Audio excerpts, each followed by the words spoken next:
Kam dy replika, zoti Beleshi, sepse deputeti që vjen gjoja nga studimi, pati atë që s'mund ta bëj kur njeri,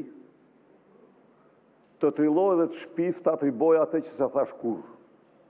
E turpshme për ty Ardit Bida, si quhet. Bido, turp të kesh.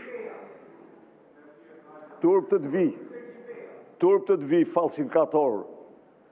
Këtu para ju thash, se dhe sikur shqiptarë të kishin krye krime kundër genocid kundër serbëve, kundër maqedonasve, sikur të kishin krye, unë do ta dënoja.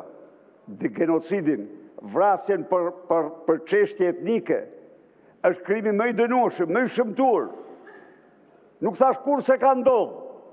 Do të kesh fytyrën tënde që të transformosh brenda 2 minutave një deklarat. S'të them gjë më shumë se kaq. Po të dish një gjë, që nuk ka ndodhur në historinë 32 vjeçare të këtij parlamenti një akt i tillë. Ka ndodhur shumë akte, po kjo të transformosh brenda minute deklaratë tjetrit në të kundërt e bën vetëm ti qofsh. Së dyti, do se është shqiptar dhe njëherë. Pse ne? Jo, kam replikën tjetër tani. Replik, një deputet ka folur, një replik. Urdhë?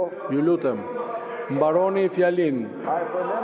Një replik, një deputet ka folur. Jo, e kisha me ato një replik. Ju lutem, përfundoni.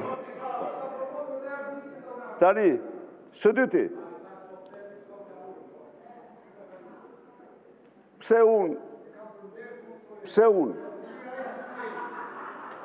e konsideroj Edi Ramen argat të Vučićit.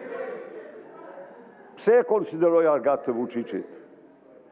Sepse sa po erdhin pushtet, Edi Rama filloi takimet e fshehta me Vučićin dhe shpalosi një projekt të Miloševićit të viteve 90. Ndarja dhe ndryshimi kufive të Kosovës. Mbaroj koha, zoti Berisha. Mbaroj koha e replikës.